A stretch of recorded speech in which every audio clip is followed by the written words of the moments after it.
You've never been touched? No, never like this. You've never been touched? He froze as he fixed his dark eyes on her, his body tense above hers. Tears welled up in the woman's brown eyes, and she answered, never. And something in him, something that had been dead for years, awakened. Then I'll be the first, he swore in a hoarse voice. And the last, only me, always me. She didn't know, had no idea, that the man making this promise was the most dangerous in Boston, and that he never broke promises. Welcome to my library. I'm Lena, and our story is just beginning. Chapter 1. The Unexpected Encounter. You saw everything. The abandoned gallery smelled of old paint and forgotten time as I walked among cracked pillars with my camera swinging from my neck. Golden light streamed through broken windows in dusty beams, casting shadows on the faded walls. It was perfect for my historical documentation project for the library. I raised my camera and started shooting, completely lost in the work and the comforting silence I always found when surrounded by abandoned art. That's when I heard the voices for the first time. They were low and tense, loaded with barely contained rage that made the air feel heavier. I froze with my finger still on the camera button as I realized the sounds were coming from somewhere ahead, probably downstairs, echoing up the rusted metal staircase. I should have left right then, should have run, but my feet seemed glued to the floor as my heart started hammering against my ribs. A male voice exploded in fury from below. "You owe Cross. Either pay now, or..." The sound of the gunshot was different than I'd imagined. It was muffled and dull, like a deadly sigh that the silencer transformed into something terribly quiet. My hand flew to cover my mouth in an effort to stifle the scream threatening to escape. I could hear the body falling afterward, that heavy sound of flesh hitting concrete, and my stomach turned violently. "Clean this up immediately." The second voice was ice cold and controlled, loaded with an authority that made my spine freeze. I heard footsteps approaching, coming in my direction. Panic exploded in my chest like shattered glass. I needed to get out, run, hide, but my body wouldn't obey, leaving my limbs heavy as lead, and that's when he appeared. He emerged from the shadows as if he'd been born from them, wearing an impeccable black suit stained with dark splatters that I knew were blood. The blood wasn't his, which made everything infinitely more terrifying. He was tall with broad shoulders that filled the space. His presence so dominant, it seemed to suck out all the oxygen, and when his eyes met mine, the world stopped. Dark, cold eyes, carrying a promise of violence, and completely focused on me. The silence that followed was so dense I could feel its weight pressing on my lungs. I should run, scream, do anything other than stand there like an idiot, but I was frozen under that penetrating gaze. He began walking toward me deliberately slowly, each step measured like a predator that had found its prey and knew it had nowhere to run. "You saw everything." It wasn't a question, but a statement pronounced in that low, dangerous voice that made every nerve ending go on alert. My mouth was dry, and my hands were shaking. I tried to swallow the fear before forcing the words out. I didn't see anything. I swear." He stopped in front of me, so close I could feel the heat radiating from him and see the bloodstains on his white collar. One corner of his mouth lifted slightly, not exactly a smile, but the acknowledgement of an obvious lie. "You're a terrible liar." The words came out smooth and almost amused, but I felt the steel behind them. Tears burned my eyes, and I hated that weakness, hated how my body visibly trembled. "I swear I won't tell. I was just taking pictures and I'll leave now and forget everything." The words tumbled out as I tried to get past him. His fingers closed around my wrist before I could take 2 steps, the grip firm and inescapable. Not so fast. His touch was warm against my frozen skin. I could feel my racing pulse under his fingers, and I was certain he felt it too. My eyes filled with tears I fought not to let fall. "Please." The word came out as a broken whisper. "I promise I won't tell. Just let me go." He studied me then with attention that went beyond simply looking, really seeing me in a way no one ever had. His eyes traveled over my face, lingering on every detail as if memorizing or trying to decipher a puzzle, and I saw something shifting in his expression, perhaps curiosity. "What were you doing here alone?" The question caught me off guard. "It's a project for the library where I work, historical documentation of abandoned places." I raised my camera with my free hand, the movement clumsy. He took the camera with an ease that should have scared me more. His fingers worked through the menus, systematically deleting. When he returned it to me, the evidence had disappeared. "Now you have no proof." "I wasn't going to show," I began, but he cut me off with a look. I know. There was something different in his voice now, less threat and more assessment, but precaution. A younger man appeared behind him,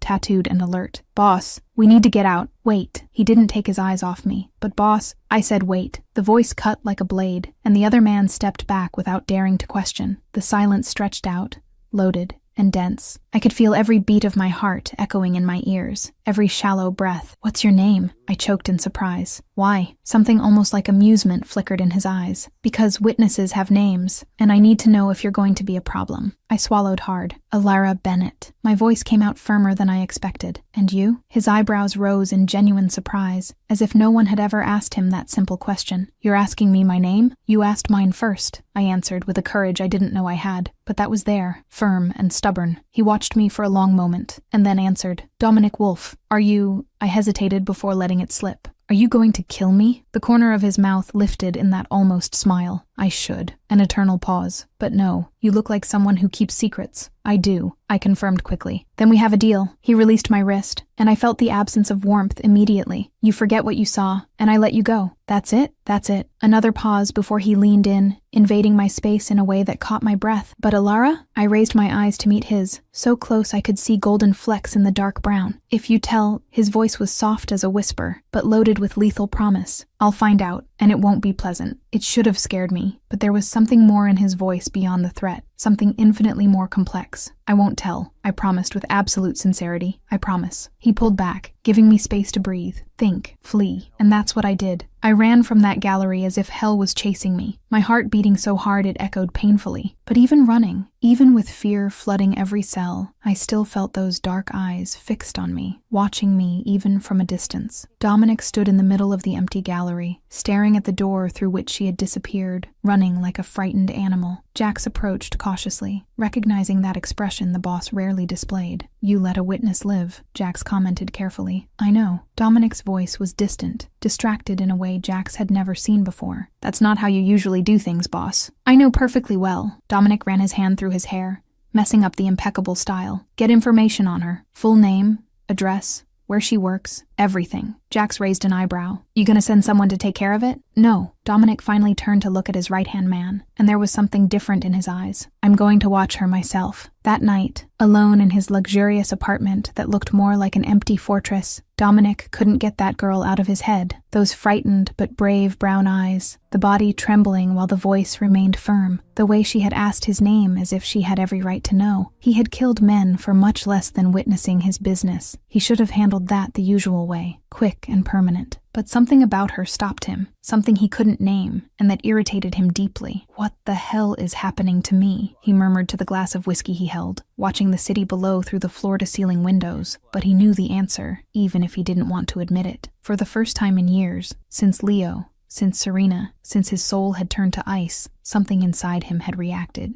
And it was so unusual, so unexpected, that he didn't know if he wanted to smother that feeling or explore it. Dominic Wolfe didn't do anything halfway. If he was going to watch Alara Bennett, he was going to do it right. 3 days later, the library was wrapped in its characteristic silence that Wednesday afternoon, providing that kind of peace that always calmed my mind. I was organizing books in the history section, humming softly, trying not to think about dark eyes, ice-cold voices, and dangerous promises, trying hard, failing miserably. "I need a book recommendation." That voice made me freeze, my fingers gripping the book's spine like a lifeline. I knew that voice, had heard it in my nightmares for the last 3 days. I turned slowly, almost afraid. Dominic Wolfe was there a few feet away, wearing a casual dark gray suit, free of bloodstains. Dark sunglasses hid his eyes, but I knew he was watching me, could feel the weight of that gaze. "You—" The word came out strangled. He put a finger to his lips, a small smile curving his mouth. "Shh.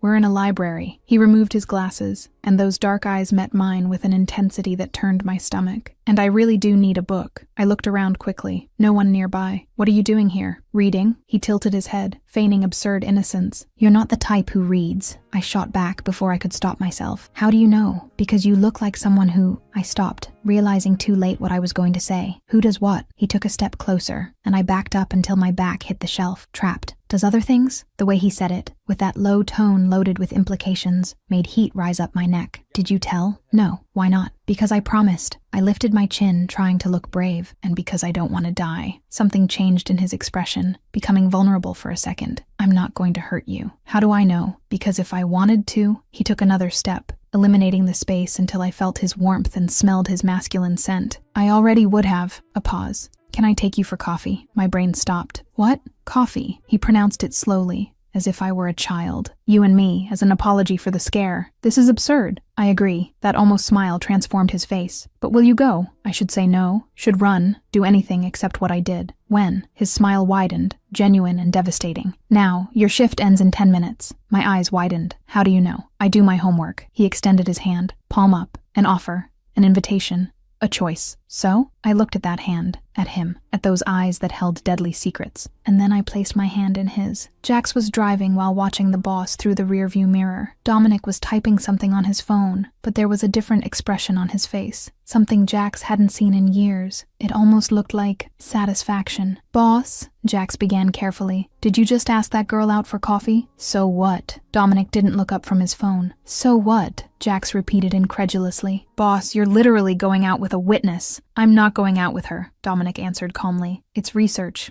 Making sure she stays quiet. Research. Jax couldn't hide the sarcastic tone. Right, boss. Research involving coffee and that stupid smile you were giving. Dominic finally looked up, but there was no anger in his eyes, just a warning. Careful, I'm just saying. Jax couldn't contain his smile. That in 10 years working for you, I've never seen you invite anyone for coffee, much less a girl who saw you kill someone. Silence filled the car for a long moment. She's different, Dominic finally admitted in a low voice. I noticed. Jax looked in the rearview mirror again. Just be careful, boss. Different can be dangerous in other ways. Dominic returned to looking at his phone, but a small smile curved his mouth. I know exactly what I'm doing. Jax laughed quietly. Yeah, sure you do. That's why you've got that look of a teenager going on his first date. Jax. Okay, I'll shut up. But Jax was smiling. Just one more thing, boss. What? You're screwed. And for the first time in years, Dominic Wolf didn't disagree. Chapter 2. The Day He Doesn't Forget the Cafe.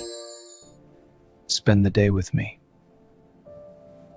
Dominic Cho's was small and discreet, hidden on a side street I never would have noticed if I weren't with him. He held the door for me with a gentleness that contrasted strangely with the man I'd seen 3 days ago, and I entered feeling my heart beating erratically as I tried to understand what exactly I was doing there. We sat at a table in the corner, away from the windows and curious eyes. He ordered black coffee and I ordered a cappuccino, and then we sat there staring at each other for a moment that seemed to stretch infinitely as I tried to find something intelligent to say. So, he began, with that deep voice that made me feel things I shouldn't feel. Librarian, always as brave as you were that day? Brave? I repeated the word, as if it were a foreign concept, because honestly, I didn't feel brave at all in that moment. You saw something disturbing and extremely dangerous, he continued, leaning slightly forward in a way that decreased the space between us. And here you are, sitting with me, having coffee as if nothing happened. You said you weren't going to hurt me, I answered, surprised by the firmness of my own voice. And you actually believed that? There was something that almost looked like admiration in his dark eyes. Not completely, I admitted with honesty that surprised me. But I came anyway because you seem so sad and alone, and I understand perfectly what it's like to feel that. He stopped completely, his coffee cup suspended in the air between the table and his mouth. No one had ever said that to him. I could see by the shocked expression that briefly crossed his features before returning to that controlled mask. You're strange in a way I can't comprehend, he finally said, but it didn't sound like an insult. Thank you? I couldn't help the small smile that curved my lips. It's definitely a compliment. He put the cup back on the table without having taken a single sip.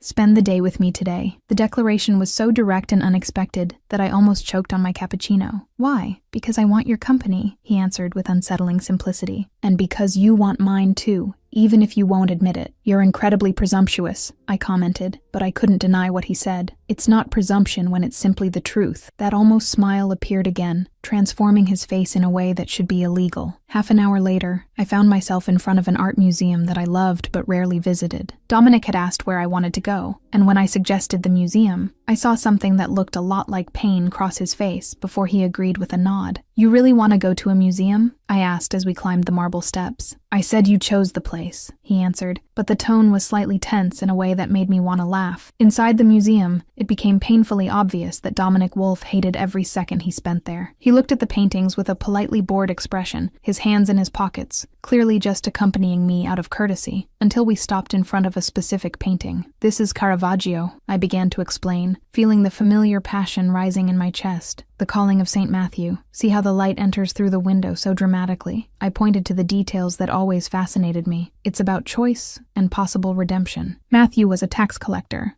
completely corrupt and hated, but Christ calls him anyway. I continued explaining how Christ's hand echoed God's in Michelangelo's Sistine Chapel, how everything in the composition spoke about second chances and transformation. When I finally stopped to breathe, I realized that Dominic wasn't looking at the painting. He was looking at me. "What?" I asked, feeling heat rise up my neck under that intense gaze. "You're absolutely brilliant," he said with a conviction that left me speechless. "Not just intelligent or well-informed. You're genuinely brilliant in a way that illuminates everything around you. I just like history and art," I murmured, blushing violently. "No." He took a step closer, invading my personal space in that way that was already becoming familiar. "You're special in a way that goes far beyond liking something. Continue. Tell me more about every painting here." And I did. We walked through the entire museum while I explained each period, each artist, each technique and hidden story in the canvases. Dominic listened to every word as if I were revealing secrets of the universe, asking intelligent questions that showed he was really paying attention. For the first time in years,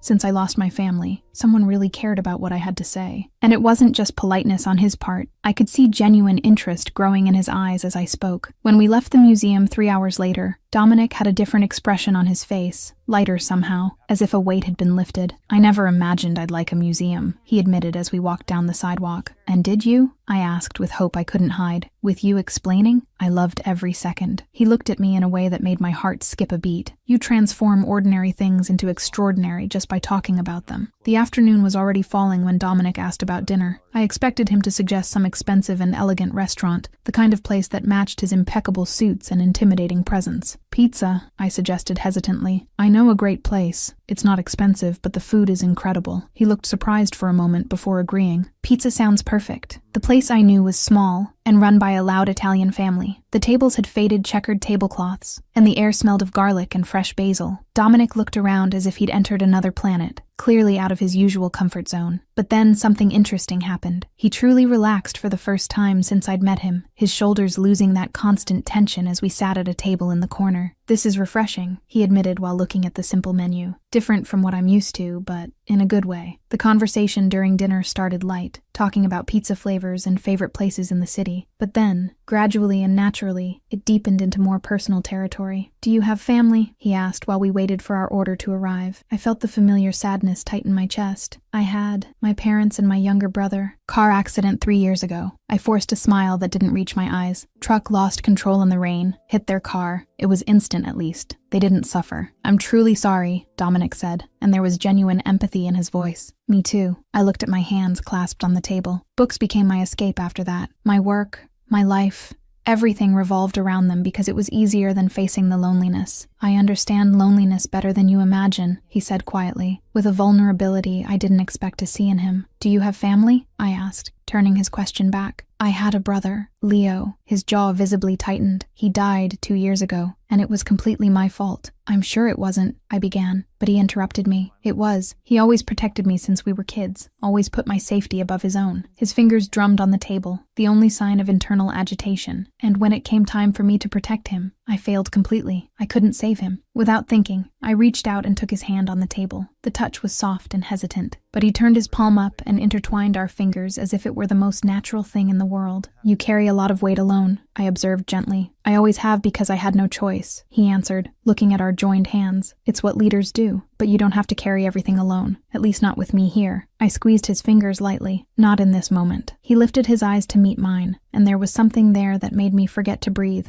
Gratitude, surprise, and something deeper that I couldn't name, but that made me feel like I was falling. When we left the restaurant, it was already dark, and the city lights created a soft glow on the streets. Dominic insisted on taking me home, and his car was exactly what I expected: luxurious, expensive, and intimidating. The drive was silent, but comfortable, full of attention that wasn't unpleasant, but rather loaded with expectation. When he stopped in front of my building, neither of us moved immediately to get out. "Thank you for today," I finally said, turning to look at him. "It was completely unexpected, but wonderful. For me, too," he answered, his dark eyes fixed on me in a way that made my skin tingle. I didn't expect it to be so perfect. The silence stretched between us, loaded with something heavy and inevitable. He leaned slightly in my direction, his eyes falling to my mouth before returning to my eyes. "Can I kiss you?" The question came out low and hoarse, but the fact that he asked permission surprised me completely. My heart raced as I nodded, unable to form words. He moved closer slowly, giving me time to change my mind, before finally pressing his lips against mine. The kiss was soft and respectful, completely controlled on his part, but I melted instantly against him. It was my first real kiss, the first time someone touched me like this, and it was everything I never knew I wanted. When he pulled back slightly, my eyes were still closed and my breathing was rapid. He began, studying my face with intense attention. "You've never really done this before, have you?" Shame burned my face. It was my first real kiss. Pathetic for someone 25 years old, isn't it? No. He took my face in his hands, making me look at him. "It's absolutely perfect." Then he kissed me again, this time deeper but still incredibly gentle, as if I were something precious that could break. "Mine," he murmured against my lips. "Yours?" I repeated, confused. "Mine. You just don't fully know it yet." He kissed me one more time before pulling away, "But you will soon." He got out of the car and came to open my door, helping me out with old-fashioned chivalry. At the door of my building,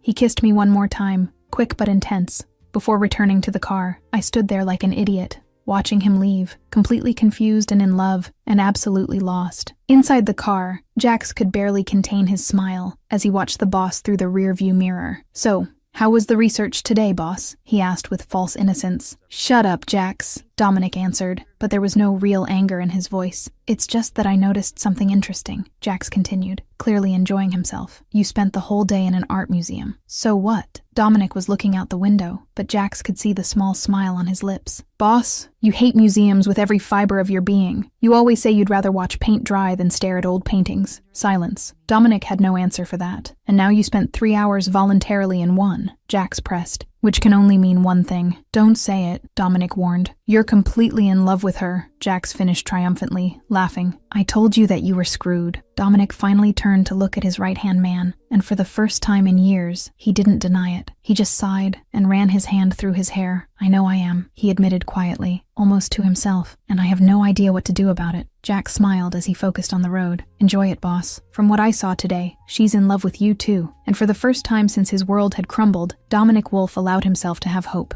Chapter 3. Obsession Isn't Love. No. I will not accept those terms. Or is it? Dominic Wolfe didn't do things halfway, but he also didn't let himself be consumed by anything or anyone since Serena had betrayed him, and Leo had died because of it. He had built walls around what remained of his heart, high and thick walls that no one could penetrate, until Alara Bennett appeared with her frightened brown eyes and inexplicable courage. "It's just physical attraction," he told himself the morning after the day at the museum, looking out the window of his apartment as the city woke up below. "It'll pass once I get tired of her or she discovers who I really am." But it didn't pass. Not at all. He found himself going to her library every day, always with a different excuse. He needed a book on ancient history, wanted a biography recommendation, was looking for something about Renaissance art. The excuses were weak and she knew it, but she smiled anyway every time he showed up. He saw her at her cafe during lunch, sitting a few tables back and watching while she read a book as she ate a simple sandwich. He memorized every detail, from the way she bit her lower lip when she was concentrated to how she always ordered chamomile tea instead of coffee. He waited outside her building at night, hidden in the shadows, just to make sure she got home safely. Jax had started accompanying him on these silent vigils, shaking his head with a mixture of amusement and concern. "Boss," Jax finally said after a week of this is starting to look a lot like obsessive stalking." "It's not stalking," Dominic answered, without taking his eyes off the lit window of Alara's apartment. "It's preventive protection." "Protection from what exactly?" Jax crossed his arms. "She doesn't know anything about your business. Nobody knows she exists in your life." "They don't know yet," Dominic corrected with a tense voice. "But they'll find out eventually, and when they do, she'll become an automatic target." Jax sighed, recognizing the distorted but not completely wrong logic. "Or you could just admit you're obsessed with her." "Obsession is too strong a word," Dominic murmured, but didn't completely deny it. "Boss, you spent 3 hours in a museum and enjoyed it. You hate museums." Jax pointed out the obvious. "You're completely in love, not just obsessed." Dominic finally turned to look at his right-hand man with an expression that was half irritation and half resignation. "And if I am, what exactly do you suggest I do?" "Stop fighting it.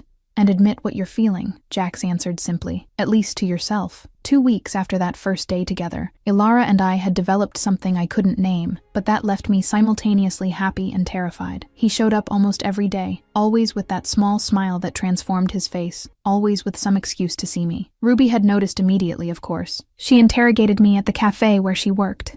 Her eyes narrowed with the suspicion of a protective best friend. "So this mysterious guy," she began while preparing my tea. "What exactly does he do for a living?" "Business," I answered vaguely, because it was the only answer Dominic had given me when I asked. "Import and export, I think." "Import and export of what exactly?" Ruby pressed. "I don't know the specific details," I admitted. And it was true. Whenever I tried to ask more direct questions about his work, he diverted the conversation with impressive skill, or distracted me with a kiss that made me completely forget what I was asking. "Ilara," Ruby said my name with that warning tone she used when she thought I was being naive. "Don't you think it's strange that he's so vague? Maybe he just doesn't like talking about work," I defended, but even to me it sounded weak. "Lots of people are like that?" "Lots of normal people, yes," Ruby agreed. "But he doesn't seem exactly normal to me. The expensive suits, the luxury car, the way he always seems to be looking over his shoulder." I had noticed these things too, but had chosen to ignore them because the alternative was questioning everything, and I wasn't ready to do that. He made me happy in a way I hadn't felt in years, since before I lost my family, and I was afraid of ruining it by asking questions whose answers could change everything. "I just want you to be careful," Ruby finally said, her voice softening. "You deserve to be happy, but you also deserve honesty." "I know," I agreed, but didn't promise anything. The following days turned into weeks, and Dominic and I became inseparable whenever our schedules allowed. He took me to more museums, and I discovered that he had a photographic memory and remembered everything I explained, asking intelligent questions that showed genuine interest. "Do you really like this now, or are you just pretending for me?" I asked one day, as we walked through a modern art gallery. "I really like it," he admitted, putting his arm around my waist in a possessive way that had already become familiar. "When you explain, everything suddenly makes sense. Art stops being just painting and becomes living history." My heart tightened at the sincerity in his voice, and I allowed myself to relax against him as we continued walking. The opera, however,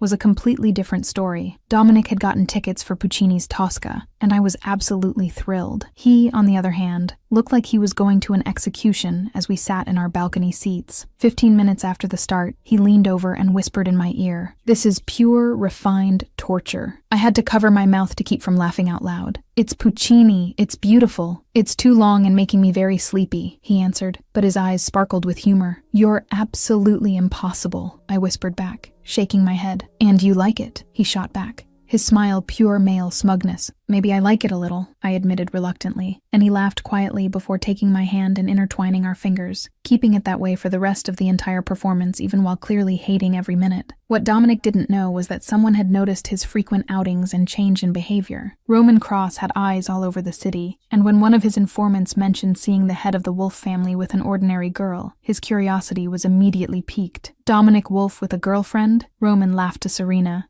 who was sitting in his office. "This is interesting and potentially very useful. He's never had a serious girlfriend since me," Serena said with obvious bitterness. "He was always married to the business. So if he's going out with someone publicly, she must mean something important," Roman concluded, his fingers drumming thoughtfully on the desk. "A weakness we can exploit eventually." "You want me to find out who she is?" Serena offered, her eyes gleaming with something dangerous. "Not yet," Roman decided. "Let him relax first. Get comfortable. Weaknesses are more effective when they're unexpected." Meanwhile, Jax had noticed the same men appearing repeatedly near Ilara's library and had immediately alerted Dominic. "Boss, we've got eyes watching us," Jax informed during one of their daily meetings. "I recognized 2 guys from the Cross organization near the library yesterday." Dominic's blood instantly froze. "Did they see her with me?" "Probably, considering how many times you've been there in the last few weeks," Jax answered honestly. "Boss, you knew this was going to happen eventually." "Damn it." Dominic ran his hand through his hair in frustration. "Put discreet surveillance on her immediately. 2 men, always. If anyone from the Cross organization approaches her, I want to know instantly." "Already being arranged," Jax assured. "But boss, maybe it's time to tell her the truth about who you really are." "Not yet," Dominic said firmly. "She'll hate me when she finds out, and I'm not ready to lose her yet." "You're going to lose her anyway if something happens, and she finds out you hid everything," Jax pointed out with relentless logic. Dominic knew he was right, but he couldn't force himself to risk it. Not when Ilara looked at him as if he were something good and valuable. Not when she smiled at him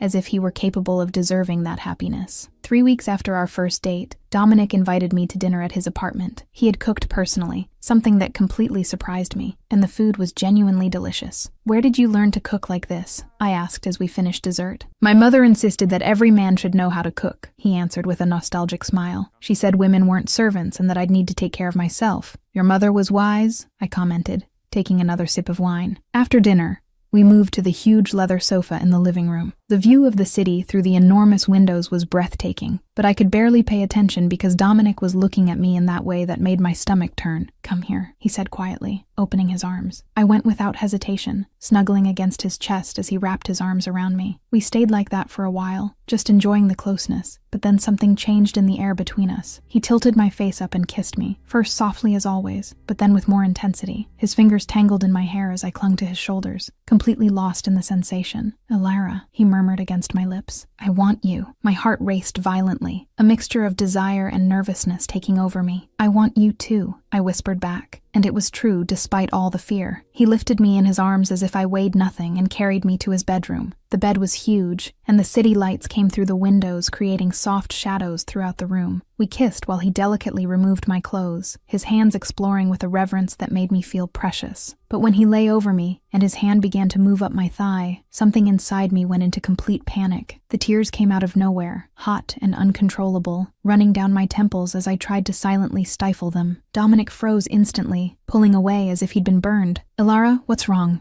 Did I hurt you?" "No," I sobbed, covering my face with my hands in absolute shame. "You didn't hurt me, He pulled me into his lap immediately, holding me gently as I cried against his chest. Hey, it's okay. Tell me what happened, please. I've never done this before." The words came out muffled against his skin. "Never with anyone. I'm a virgin, and you'll probably think I'm weird and childish and—" "Stop talking now," he cut in firmly, taking my face and forcing me to look at him through the tears blurring my vision. "Do you really think I care about that?" "Everyone cares," I whispered miserably, feeling shame burn my cheeks. "Everyone thinks it's weird that someone 25 years old has never done anything with anyone. I'm not everyone," he said with an intensity that cut through all my fears and insecurities. He held me closer, wiping my tears with his thumbs, as his dark eyes searched mine with a tension that made it hard to breathe. His body was completely tense, as if the next thing I was going to say mattered more than anything else in the entire world. The question he asked next came out hoarse and loaded with emotion he normally kept rigidly hidden, his eyes fixed on mine with an intensity that made me feel as if he were seeing through every layer of my soul. "You've never been touched?" And then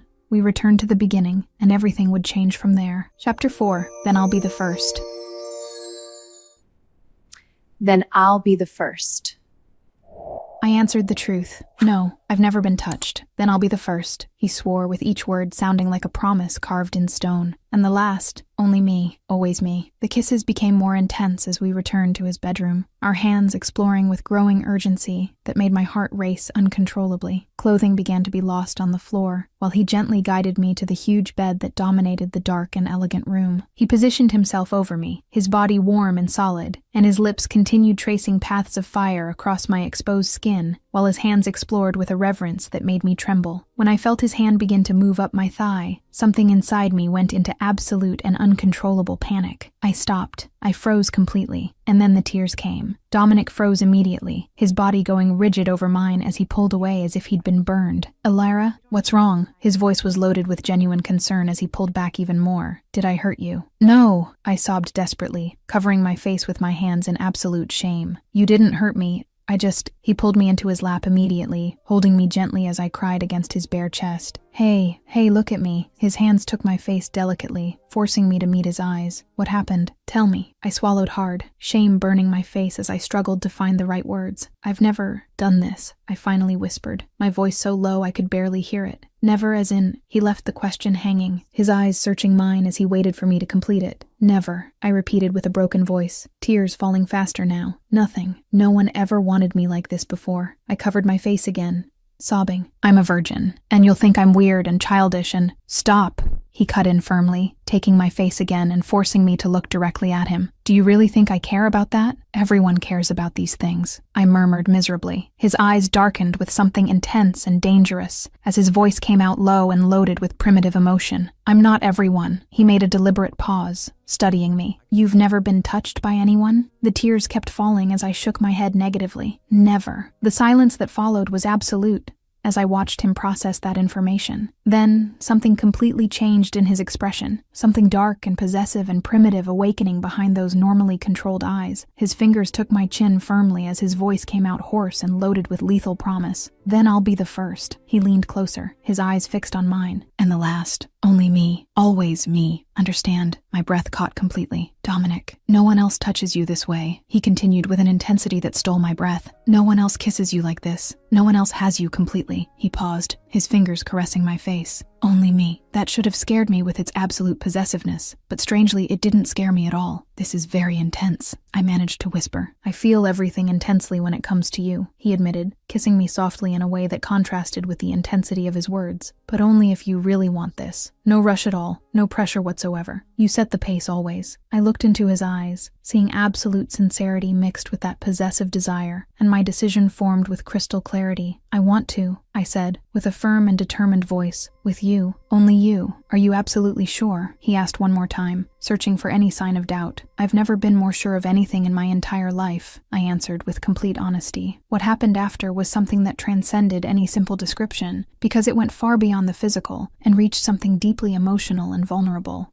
Dominic was incredibly slow with me. Each movement was careful and deliberate, each touch loaded with attention that made me feel like something too precious to be treated hastily. He whispered comforting words against my skin while his hands explored with reverence, asking repeatedly if I was okay, if I wanted to continue, always giving me the option to stop at any moment. His lips traced soft paths while he prepared me with infinite patience. When the inevitable moment finally arrived, there was sharp pain that made me hold my breath and grip his shoulders hard enough to leave marks. He stopped immediately, his body becoming still, while his eyes searched mine with evident concern. Want to stop? His voice was tense from the obvious effort to control himself, and I knew without a shadow of doubt that he would stop instantly if I asked. No, I answered, holding his face between my trembling hands. Continue. I trust you. He continued then with extreme care that bordered on reverence, kissing every tear that escaped my eyes, whispering soft and comforting words, making everything as gentle as possible for me. Gradually, the pain began to diminish, and was being replaced by something different, something that made me finally understand why people describe this as true intimacy. It was ours. It was perfect. It was exactly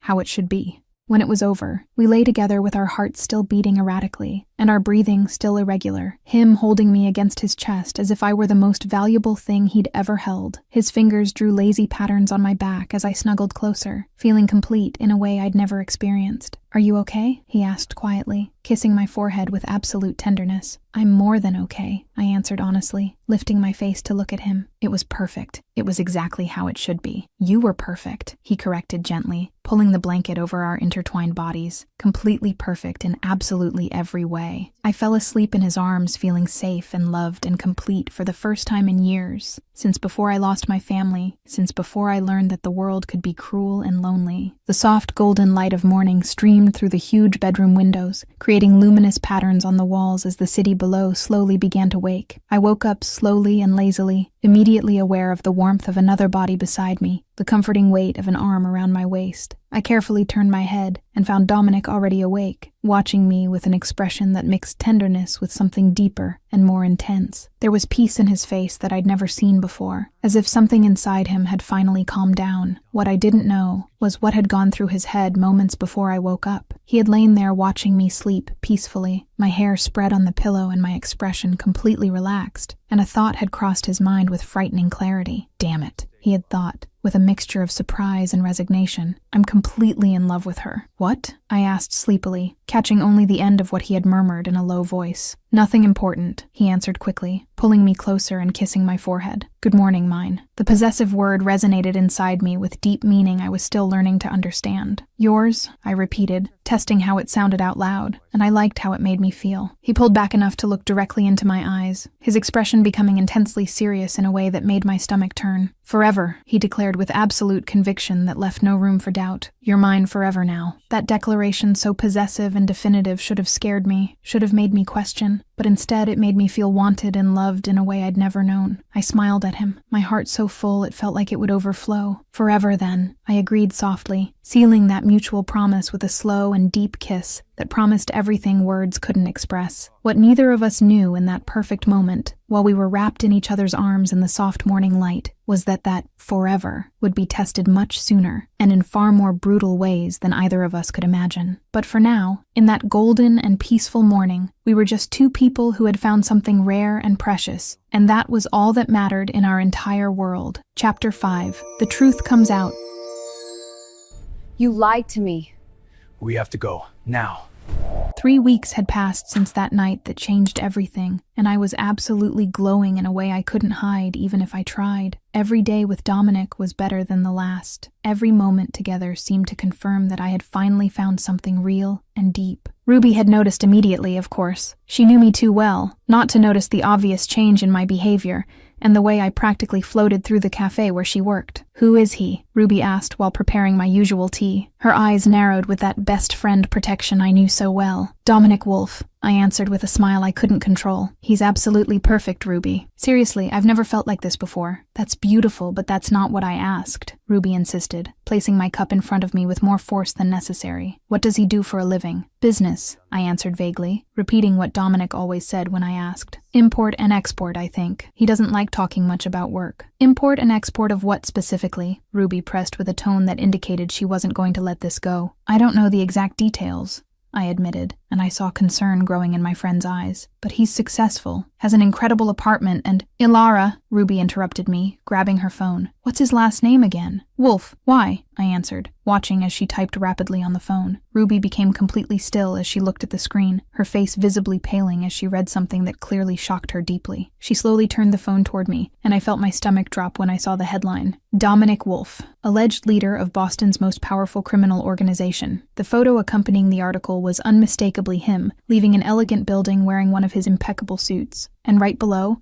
there was another more recent photo, taken last week when we were leaving a restaurant together, his hand protectively on my waist. "This has to be a mistake," I managed to whisper, my voice coming out weak and trembling. "It can't be him. It can't be the same. It's him, Ilara," Ruby said gently but firmly, turning the phone back and scrolling through the screen. "There are several different photos. Articles from years ago. It's definitely your Dominic." I took her phone with hands shaking uncontrollably and started reading. Each word that passed through my eyes felt like a physical blow to my chest. Criminal organizations, disputed territories, violence, unconfirmed but heavily suspected murders. And then I saw the photo of him with me, taken without our knowledge, with a speculative caption about the mysterious new companion of Wolf Mafia boss. "No," I repeated uselessly, tears beginning to burn my eyes. "He can't be. He would tell me if he wouldn't lie about something like this." But even as I said that, memories began to fit together painfully. The way he always avoided talking about work, the men who always seemed to be around watching, the way he constantly looked over his shoulder. That first day at the gallery when I saw him. "Oh my God," I whispered, realization hitting like a train. "That man,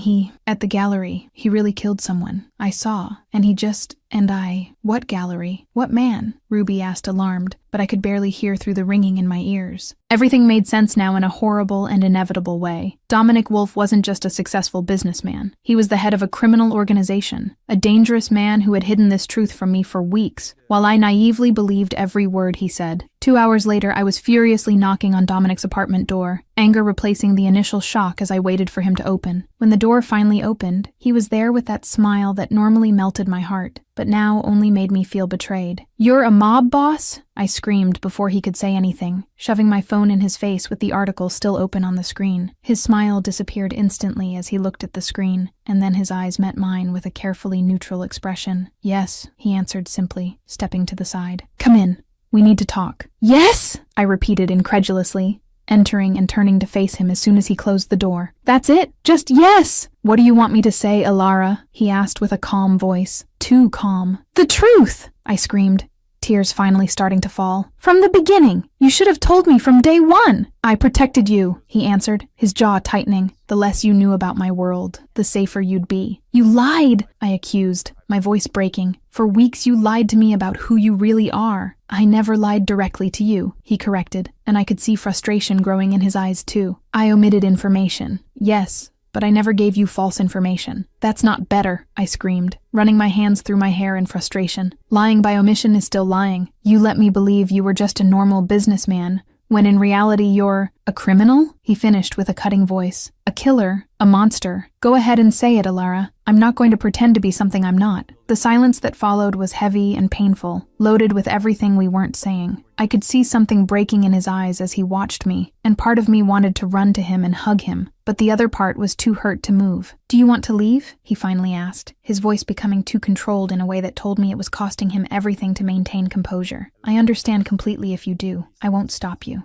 I began, but the words died in my throat because I didn't know what I wanted. I need to think. I need time to process all of this. How much time do you need? He asked, and there was real pain in his voice now. I don't know, I answered, my own voice rising again. I don't know anything anymore, Dominic. I don't even know who you really are. You know exactly who I am, he said intensely, taking a step toward me. I'm the same man who spent hours in museums with you, who cooked for you, who held you all night when you had nightmares about losing your family. I'm the same. No, I cut in, backing away when he tried to touch me. You're not the same. The man I thought I knew doesn't kill people and lead criminal organizations. I saw something breaking completely in his eyes, and he stepped back as if I'd physically hit him. Then go, he said with a dangerously low voice. Leave if that's what you want. I did, leaving that apartment and slamming the door hard enough to make the picture on the wall shake. I heard the sound of something hitting violently on the other side of the door when I was already in the hallway, and I imagined he had punched the wall in frustration. On the other side of the door, Dominic was in fact looking at the hole his fist had left in the plaster, his face a mask of pain as Jax appeared from the kitchen with a concerned expression. I lost her, Dominic said with an empty and defeated voice. Damn it, Jax. I lost her completely. 2 days passed in a painful fog where I could barely function properly. Ruby had tried to convince me to block Dominic completely and move on, but I couldn't because part of me still loved him desperately despite everything. I was at the library trying to concentrate on work when an incredibly beautiful and elegant woman entered, her eyes searching until she found me. She was tall and confident, wearing designer clothes that screamed money, and there was something familiar about her that I couldn't identify.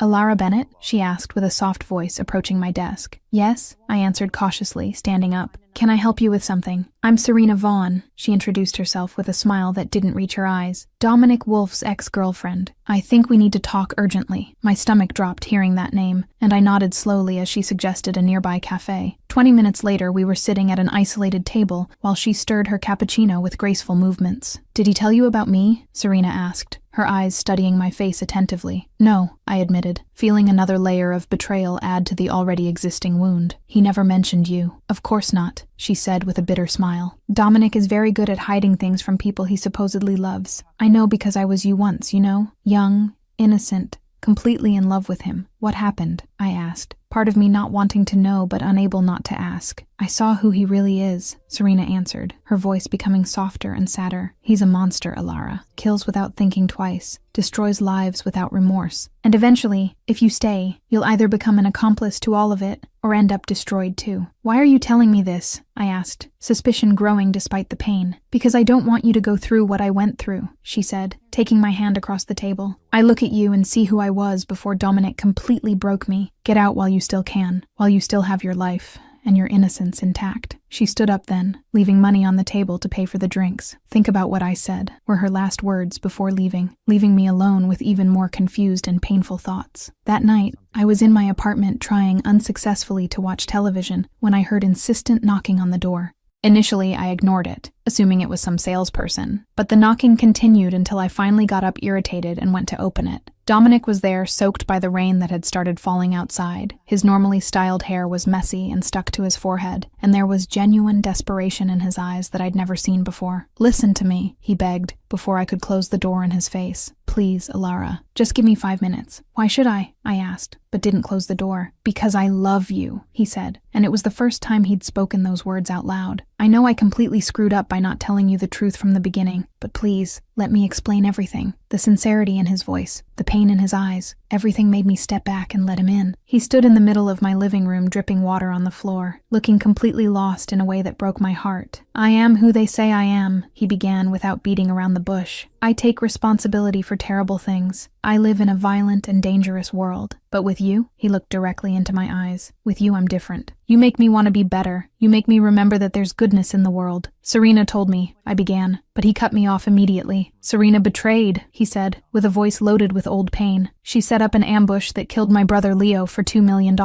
She's not the victim, Alara. She's the villain of this story. How do I know you're not lying now? I asked, even though I desperately wanted to believe him. He grabbed his phone with slightly trembling hands and started showing evidence. Bank records showing huge transfers to Serena's account, intercepted conversations where she planned with Dominic's rivals, surveillance photos showing her secret meetings. She sold my brother, Dominic said with a broken voice, tears finally appearing in his eyes. Leo died protecting me from a trap she helped set, and I couldn't save him. She really killed your brother? I whispered, horrified, looking at the undeniable evidence on the screen. Yes, he confirmed, quickly wiping his eyes. And now she's trying to take you away from me too, because she knows you're the only good thing that's happened to me in years. You scare me, I admitted with painful honesty. Your world scares me completely, I know, he said, approaching slowly. But I will never hurt you. I'd die before I let anything happen to you. Do you really love me? I asked with a small and vulnerable voice. Desperately, he answered without hesitation. Obsessively, in all the wrong and right ways. But yes, I love you more than I thought it was possible to love someone again. Tears began to fall down my face as I struggled with my own feelings. I love you too, I finally admitted, sobbing, even knowing I shouldn't, even with all the fear. I love you. He pulled me into his arms immediately, holding me tight as I cried against his chest still wet from rain. Don't leave me, he whispered against my hair. Please, don't leave me. I can't handle losing you. I won't, I promised, gripping his shirt tightly. I'm not leaving. We'll figure out how to make this work. We stood there embracing in the middle of my living room for a time that seemed infinite. Two broken hearts trying to heal together. Two people from completely different worlds choosing love despite all the obstacles. And outside, the rain continued to fall as our story together prepared to face even bigger storms that were yet to come. Chapter 6. Danger Grows. She is untouchable. The morning after our reconciliation should have been perfect, but I woke up with a strange feeling of being watched. I looked out my apartment window and saw a dark car parked on the street with two men inside, both looking directly at my building. I grabbed my phone and called Dominic, my voice coming out louder than I intended. Dominic, there are men watching my building. This is too much. It's not too much, he answered with irritating calmness. It's necessary and non-negotiable. But I don't need babysitters following me everywhere, I protested, moving away from the window. Alara, his voice became firmer. Serena knows about you now. She doesn't forget and doesn't forgive. And now that she knows you're my weakness, she'll use it against me. The word caught me off guard. Weakness? Only one, he confirmed without hesitation. You're the only thing in this world that can bring me to my knees, and she'll exploit that if she gets the chance. I swallowed hard, the reality of the situation finally truly hitting me. How long are they going to stay there? Until I resolve this situation with Roman and Serena once and for all, he answered. Jax will personally lead the team. They're two of my best men, discreet and efficient. I hate this, I murmured, but knew arguing would be useless. I know, and I'm sorry. His voice softened. But I'd rather have you hate me alive than forgive me dead. On the other side of the city, in a luxurious office that mirrored power and danger, Roman Cross was sitting behind his mahogany desk as Serena entered with a confident smile on her red lips. You were right, Roman said, pointing to the chair in front of him. Dominic Wolf has a girlfriend. My men confirmed it. I told you. Serena sat down with rehearsed grace. He really loves her. I saw it in his eyes when she left the apartment. He was destroyed. Roman leaned forward, his fingers drumming thoughtfully on the desk. So the girl is our perfect leverage. Exactly, Serena agreed, her eyes gleaming with something dangerous. Take her, and you control him. Dominic would do anything to keep her safe. And what exactly do you want from this? Roman asked, studying her. To see him suffer, Serena answered without hesitation, her voice loaded with old bitterness. I want him to feel the same pain he caused me. I want to destroy the only thing that makes him happy. Roman smiled slowly, a smile that didn't reach his cold eyes. We have a deal then. You help me get the girl, and I'll let you watch Dominic Wolf fall apart. Serena extended her hand across the desk. Deal. 3 days passed in a false sense of normalcy as I tried to get used to having invisible bodyguards following me everywhere. Jax had been professional and respectful, keeping his distance, but always present when I needed him. I was working at the library that quiet afternoon, organizing books in the history section, when I noticed a man entering. He looked out of place there, his eyes searching for something specific as he moved between the shelves, with a purpose that had nothing to do with books. Jax, who was pretending to read a newspaper near the entrance, stood up immediately. I saw him making a discreet signal to someone outside before starting to move in my direction. The strange man accelerated then, coming straight at me with clear intention in his eyes. My heart raced as I instinctively backed away, knocking books over in the process. "Get out of here now." Jax appeared between me and the man, his voice low but loaded with lethal threat. "I just want to talk to the girl," the man said, but his hand was moving inside his coat. Jax didn't wait any longer. He moved with brutal speed, grabbing the man's wrist and twisting until I heard something crack. The man screamed and tried to fight back, but Jax hit him once in the stomach and again on the chin, leaving him unconscious on the floor in a matter of seconds. "What the hell was that?" I managed to scream, my body shaking violently as other library patrons began to approach. "Protection," Jax answered shortly, grabbing my arm firmly but without hurting. "Come with me, now." He pulled me out of the library while another man appeared to deal with the unconscious man on the floor. A huge armored car was waiting in front, engine running, and Jax gently pushed me inside before getting in behind me. "What's happening?" I asked, still shaking, as the car accelerated down the street. "Kidnapping attempt," Jax answered, already typing furiously on his phone. "Boss is going to want to know immediately." 20 minutes later, we were at Dominic's penthouse, and he was waiting at the door when we got out of the elevator. As soon as he saw me, he pulled me into his arms with a force that almost hurt, holding me as if he was afraid I'd disappear if he let go. "Are you okay?" he asked, his hands checking my face, my arms, looking for any sign of injury. "Did you get hurt? Did he touch you?" "No, I'm fine," I assured, my own hands gripping his shirt. Jax saved me before he got close. Dominic finally let out air, pulling me against his chest again, before turning to Jax with ice-cold eyes. "Who sent him?" "Roman Cross marking," Jax confirmed. I recognized the tattoo on his neck. "It's from the Cross organization without a doubt." Something dangerous crossed Dominic's face, his jaw tightening as cold fury settled in his eyes. "He touched her. He sent someone after her." His voice was low but loaded with a violent promise. "He's going to pay for this." "Dom,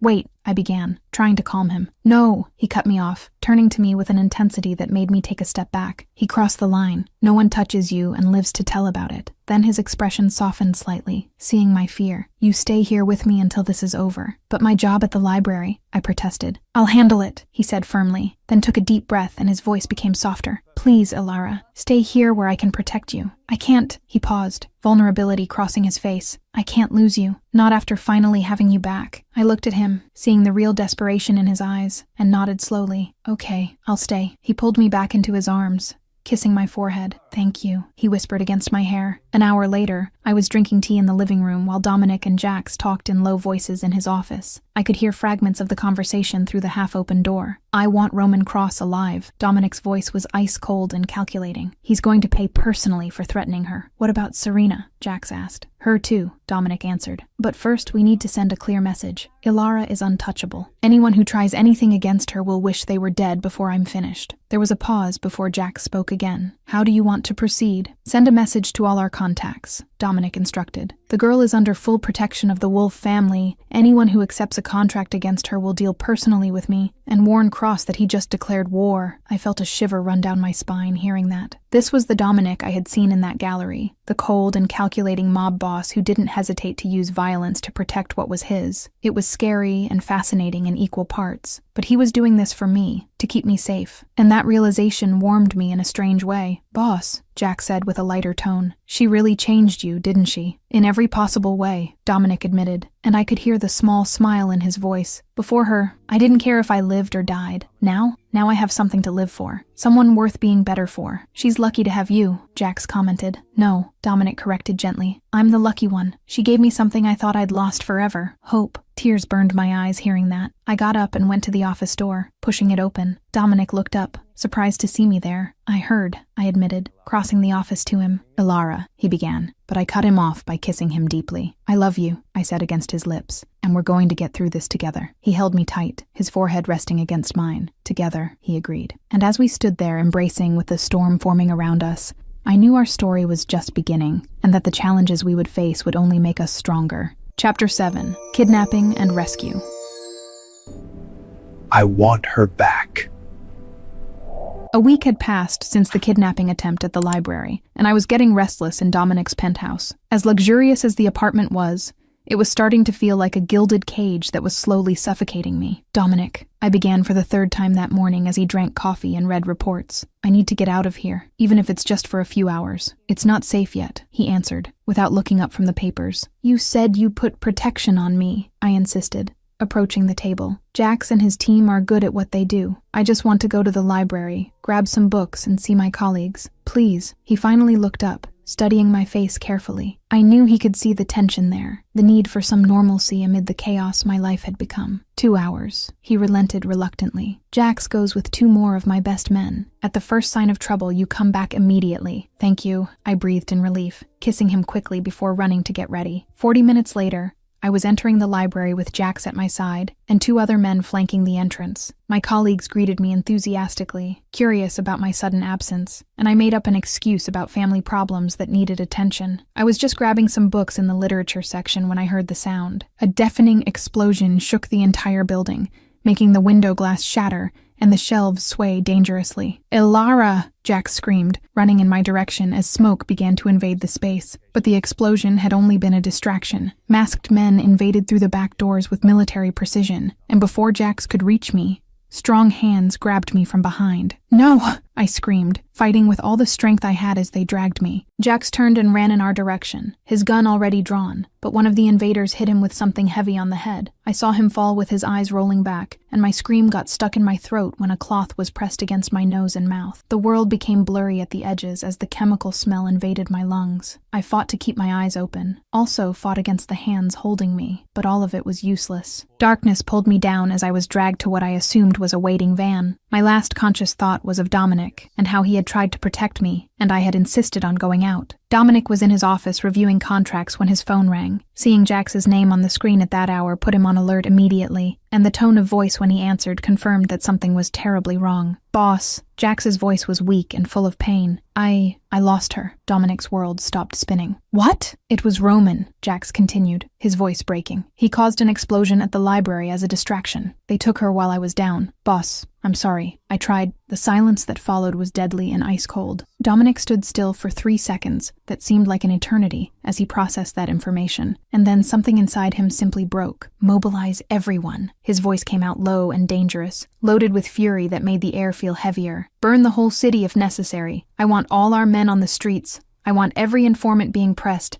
I want every damn contact being used. Yes, boss, Jax answered immediately. And Jax? Dominic asked, his voice becoming even colder. I want her back. I don't care what it costs or how many bodies I have to leave along the way. You understand? I understand perfectly, boss. Dominic hung up and stood still for a moment, his breathing heavy as he fought against the panic threatening to consume him. Ilara was in Roman Cross's hands, a man who had no limits when it came to cruelty. He punched the desk hard enough to crack the wood, then grabbed his gun and began preparing for war. I woke up with a throbbing headache and dry mouth. It took a few seconds for my eyes to adjust to the dim light of the environment, and when they did, I realized I was in some kind of abandoned warehouse. My hands were tied behind my back with rope that cut into my skin, and my ankles were fastened to the chair where they'd sat me. The initial panic hit me like a wave, but I forced myself to breathe deeply and assess the situation. Going hysterical wasn't going to help me, and Dominic had taught me that staying calm was essential in dangerous situations. The sound of high heels echoing on concrete made me lift my head. Serena appeared from the shadows wearing a red dress that seemed inappropriate for a kidnapping, a cruel smile curving her lips as she approached. "Hi, sweetheart," she said with false sweetness. "Are you comfortable?" "Go to hell," I answered with more courage than I actually felt. Serena laughed, the sound echoing in the empty space. "Good girl. Got some fire in her." Then her face contorted in anger, and she slapped me hard enough to turn my head. "But you need to learn some respect." I tasted blood in my mouth, but refused to give her the satisfaction of seeing tears. I turned back to face her with all the defiance I could muster. "He won't give in," I said with a firm voice. "Dominic doesn't negotiate with—" "Oh, he will give in," Serena interrupted me, leaning down to be at eye level. "Because unlike me, you actually matter to him. He truly loves you, which makes you the perfect weapon." Roman Cross entered then, a tall and impeccably dressed man who radiated danger differently from Dominic. Where Dominic was controlled fire, Roman was calculating ice. Enough playing, Roman said to Serena. Guard her and prepare for the call. Wolf is going to want proof of life. 2 hours later, Dominic's phone finally rang with an unknown number. He answered on the first ring, his voice coming out controlled despite the storm raging inside him. Wolf. Roman's voice was smooth and confident. I have something that belongs to you. Before Dominic could respond, I heard my own desperate voice in the background. Dom, don't come. It's a tra. The sound of a slap echoed through the line, followed by my muffled scream. Dominic felt something wild and violent explode in his chest. If you lay another finger on her, he began with a dangerous voice. You what? Roman interrupted him. Going to kill me? Of course you'll try. But first, let's make a deal. You're going to have to choose between her or your empire. I want all the property documents, all the accounts.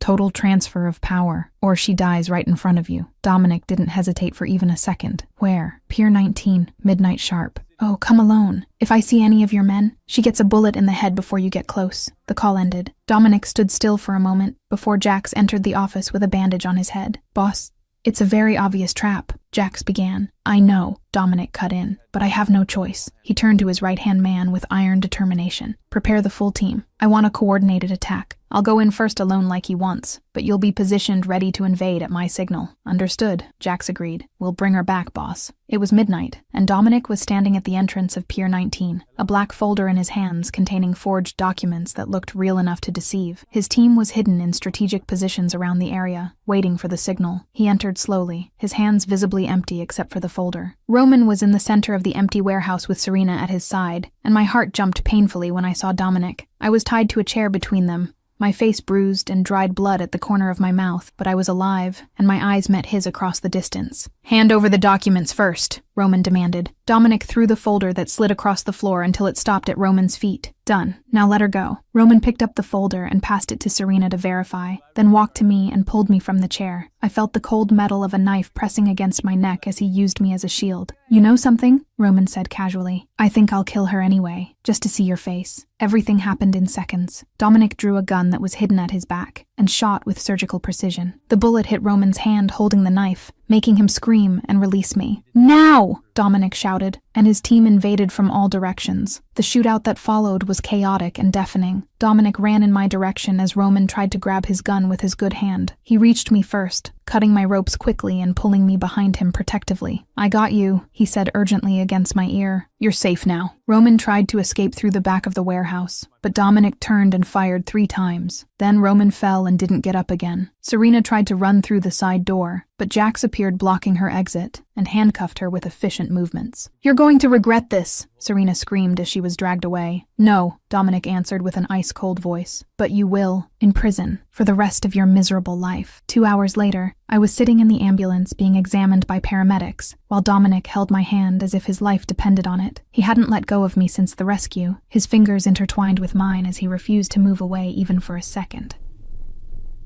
Just some cuts and bruises, the paramedic informed. Nothing serious, but I recommend you get follow-up care. When we were finally alone, I looked at Dominic and saw silent tears running down his face. You chose me, I whispered. Instead of your entire empire, I'll always choose you, he answered without hesitation, kissing my hand repeatedly. Without you, the empire means nothing. You are my life now. I love you, I said with a choked voice. I love you more, he answered, pulling me carefully into his arms, and I'm never going to let anyone take you from me again. And there, surrounded by the chaos and consequences of the night, we both knew we had survived the worst, and that from then on, we would be unstoppable together. Chapter 8. Rebuilding. I'm getting out. The hospital smelled of antiseptic and flowers, a strange combination that made me nauseous every time I breathed deeply. I had insisted I was well enough to go home, but the doctors wanted to keep me under observation for a few more days because of the mild concussion I had suffered during the kidnapping. Dominic hadn't left my side for even a single minute since we arrived at the hospital. He slept in the uncomfortable chair beside my bed, his hand always holding mine even when he was asleep, as if he was afraid I might disappear if he let go. Dom, I said softly that second night, observing the dark shadows under his eyes that indicated deep exhaustion. You need to go home and really rest. That chair is going to destroy your back. No, he answered without hesitation, adjusting the blanket over my legs carefully. I'm staying here with you, but you're not sleeping properly, I insisted, squeezing his hand lightly. You look exhausted, and I'm fine here. The doctors are taking care of me. I said I'm not leaving here, he repeated firmly, but his voice was soft as he leaned in to kiss my forehead. I almost lost you, Alara. Don't ask me to move away from you now, not even for a few hours. I looked at the man I loved, seeing the raw vulnerability in his eyes, and understood that he needed to stay for himself as much as for me. So I just nodded and pulled him closer, letting him rest his head on the mattress beside my waist while I ran my fingers through his hair. The next morning, Dominic was unusually quiet as he helped me eat the hospital breakfast that tasted like cardboard. He kept looking out the window with a thoughtful expression, clearly processing something important in his mind. What's wrong? I finally asked, putting my fork aside. You're different today. He turned to look at me, and there was determination mixed with nervousness in his eyes as he pulled the chair closer to the bed. I need to tell you something, a decision I've made. My stomach tightened with anxiety. What is it? I'm getting out, he said simply, watching my reaction carefully. Getting out? I repeated, confused. Out of where? The Mafia. Everything involving crime, he explained, taking my hands in his. I'm going to pass command to Jax. He's loyal and capable enough to lead. I'm going to focus only on legitimate businesses, clean investments, start everything over from scratch. I was silent for a moment, processing what he was saying. Because of me? I asked with a low voice. Because you think I can't handle your world? No, he answered quickly, squeezing my hands. It's not because of you, or at least, it's not just because of you. Then why? I insisted, needing to understand. He took a deep breath before answering. Because when that man put the knife to your neck, I realized something. I realized that this world is eventually going to take you from me, either through violence or through fear, and I can't live knowing that every day could be the last because of choices I made in the past. Dominic, I began, but he gently interrupted me. Let me finish, he asked. I want to be better, not just for you, but for myself too. I want to be able to sleep at night without worrying about who's trying to kill me or who I'm going to have to kill to survive. I want to build something clean and honest for the first time in my life. Tears began to burn my eyes as I saw the absolute sincerity in his face. Are you sure about this? Because I don't want you to do this just for me and then regret it. I'm completely sure, he confirmed, bringing my hands to his lips and kissing them softly. I'm doing this for both of us, for a future where we don't have to live in constant fear. For us then, I agreed with a choked voice, pulling him into a tight hug. Let's build this new life together. The transition was smoother than either of us expected. Jax took control of the Wolf organization with impressive efficiency, and although he still came to consult Dominic occasionally about important decisions, he was the leader now in fact and in law. Dominic dove headfirst into the world of legitimate business, using the connections he already had to establish investments in technology, real estate, and emerging companies. He still maintained power and influence in the city, but now through completely legitimate means that didn't put him at constant risk. I had returned to my job at the library,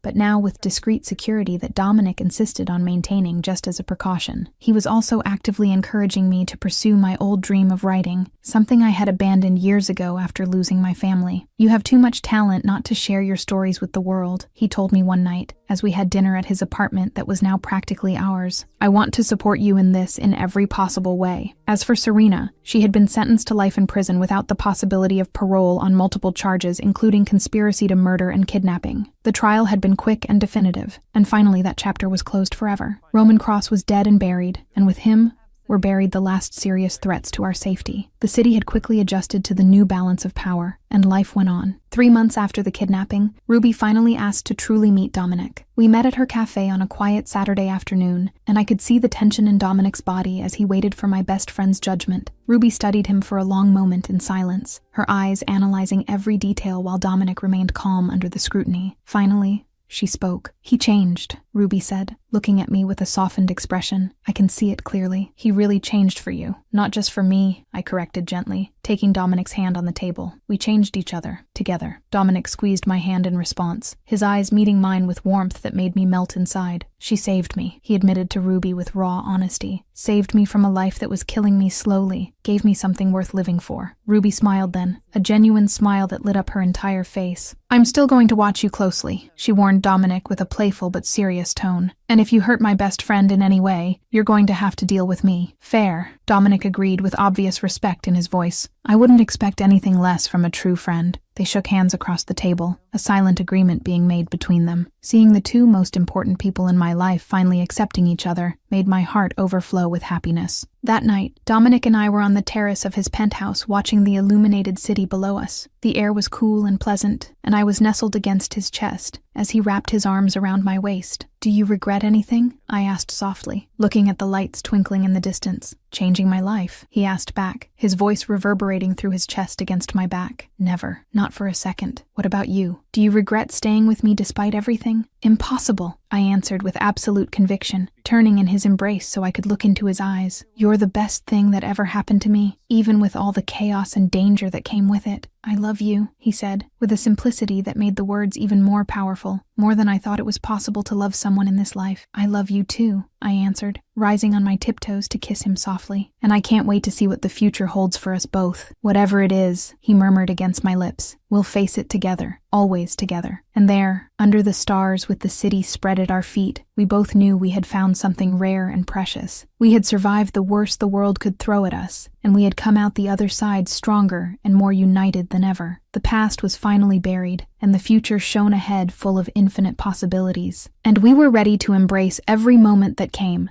side by side, heart to heart. Chapter 9. The First and the Last Life. Marry me. Had finally found a calm and stable rhythm that neither of us had experienced before. Dominic was thriving in the world of legitimate business. His investments in technology and real estate generating more money than he had ever made with criminal activities. I had returned to the library full-time and was working on my first novel in my free time, something that brought me deep joy. We were happy in a simple and genuine way that surpassed all the fantasies I'd had about relationships before meeting him. It wasn't perfect. We had our difficult moments and our occasional arguments, but it was real, and it was ours. Security was still present in our lives, but now it was just distant precaution instead of urgent necessity. Jax had completely consolidated control of the organization, and kept the peace in the city with a firm but fair hand. The threats to our well-being had diminished until they practically disappeared. That specific Saturday afternoon, I was finishing my shift at the library when I received a message from Dominic asking me to stay a little longer after closing time. He said he had a surprise for me and would arrive in a few minutes. I said goodbye to my colleagues and locked the main doors after everyone left, leaving only the side entrance open for Dominic. The empty library always had a special magical atmosphere, with the endless rows of books creating silent labyrinths full of stories and knowledge. I was organizing some books that had been left out of place when I heard the side door open,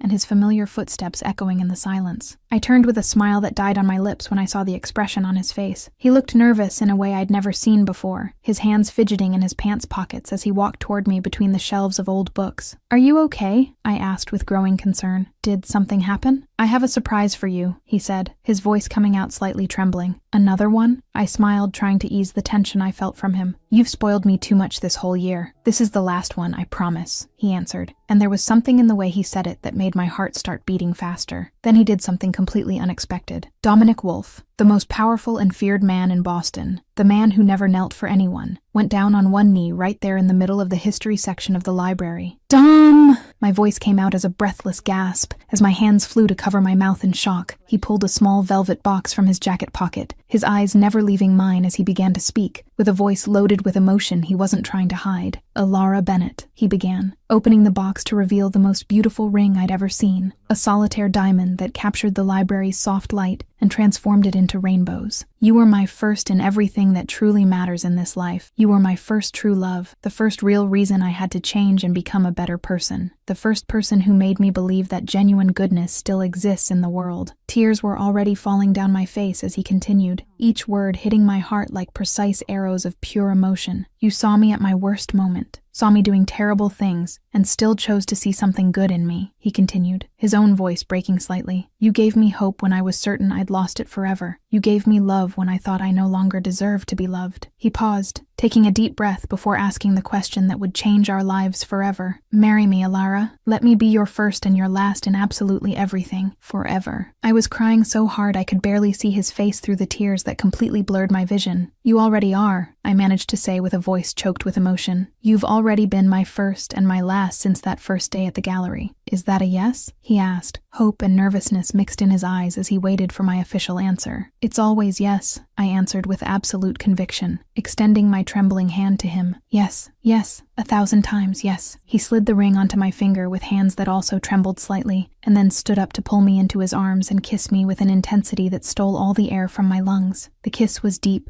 and loaded with promises of a future together, of eternal love, of happiness we had fought so hard to achieve. The sound of applause made us separate in surprise. We turned to see Ruby and Jax coming out from behind one of the more distant shelves, both with huge smiles on their faces and clearly having watched everything. "You were spying?" I asked with false indignation, but couldn't keep the serious expression for long before starting to laugh. "Someone had to document this moment," Ruby defended, waving the phone she had clearly used to record everything. "Besides, you think I was going to miss the chance to see you finally engaged?" Dominic laughed too, keeping his arm firmly around my waist as he accepted congratulations and hugs from our closest friends. It was perfect in a way I had never imagined my life could be, surrounded by the people I loved, and starting a new chapter with the man who had my whole heart. The wedding was small and intimate exactly as we both wanted. Only close family and true friends were present at the small lakeside chapel we had rented for the occasion. The spring sun shone through the stained glass windows, creating rainbow patterns on the polished wooden floor. I was wearing a simple but elegant dress that Ruby had helped me choose, and I carried a bouquet of white peonies that were my favorite flowers. When the chapel doors opened, and I began walking down the aisle to the sound of soft piano music, I saw Dominic waiting at the altar and almost forgot to breathe. He was wearing a dark gray suit that brought out his eyes, and the expression on his face when he saw me was one of pure admiration and absolute love. His eyes shone with unshed tears as I approached, and when I finally reached his side and took his extended hand, I felt like I was exactly where I was supposed to be. The ceremony passed in a haze of happiness until we reached the vows. We had decided to write our own, and when it was Dominic's turn to speak, he took my hands in his and spoke with a firm voice loaded with sincere emotion. "Ilara," he began, his eyes fixed on mine. "You saved me from myself when I was drowning in darkness and violence. You saved me from my past and gave me a future worth living. I promise to spend every day of my life trying to deserve you, and I hope I succeed. Otherwise, my life won't be worth it. Nothing is worth it without you." It was my turn now, and I took a deep breath before starting to speak with a voice that came out surprisingly firm,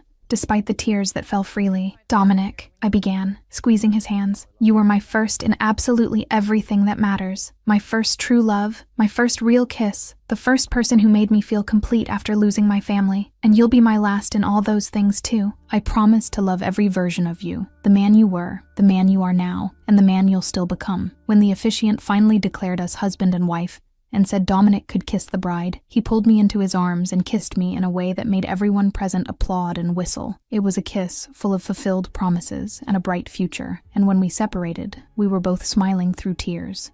We had bought a new apartment together a few months earlier, a space that carried no memories of Dominic's dangerous past. It was our place, chosen by both of us, decorated with our combined tastes, a true home instead of just a place to sleep. After the small but cheerful reception, we returned to our apartment as officially husband and wife. I was still wearing my wedding dress when we snuggled on the big living room sofa, exhausted but deliriously happy.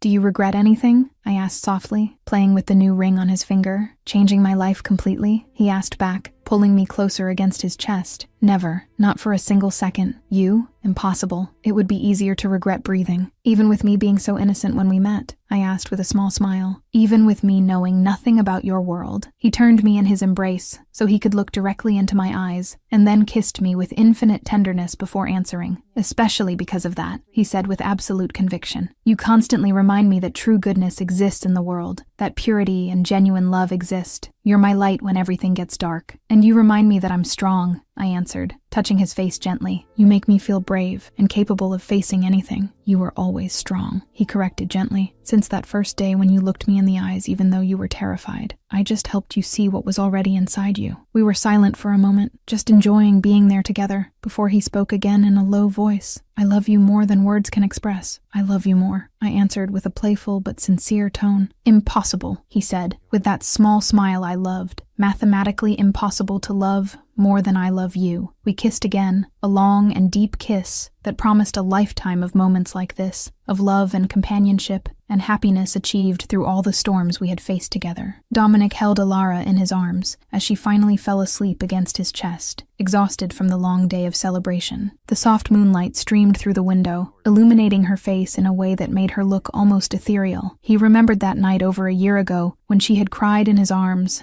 and admitted with a broken voice that she had never been touched by anyone. He remembered how something inside him had awakened in that moment, something possessive and protective and deeply loving. "You've never been touched?" he had asked, barely able to believe it. "Never," she had answered through tears, and he had sworn right then, with his entire being, that he would be the first and the last, that no one else would ever have her that way, that she would be his and he would be hers forever. It was the best promise he had ever made in his entire life. It was the best decision he had ever made. And as he looked at the woman who was now his wife, sleeping peacefully in his arms with the wedding ring shining on her finger, he knew with absolute certainty that it was the best life he had ever lived, with her, always her, his innocent one who had seen goodness in him when no one else did, his salvation who had pulled him back from the darkness, his Alara, now and forever. And for the first time in his entire violent and troubled life, Dominic Wolf was in complete peace, knowing he had finally found his place in the world, in her arms, forever. What an addictive story. Dominic Wolf is the perfect definition of the tall, dark, and dangerous guy we love to hate and then desperately love. The chemistry between the ruthless mobster and the innocent librarian is a pure dopamine rush on every page. The "then I'll be the first" scene is living rent-free in my head. His possessiveness mixed with reverence is breathtaking. I loved Dominic's evolution, going from untouchable villain mode to ultimate simp mode, leaving the Mafia just to give her peace. The proposal was the most symbolic and beautiful thing, bringing everything full circle to where it all began. It's a dark romance that turns into a comfort book, proving that even the most broken souls deserve a happy ending. I finished reading this with my heart so full, in love with the couple, and wanting a Dominic for myself.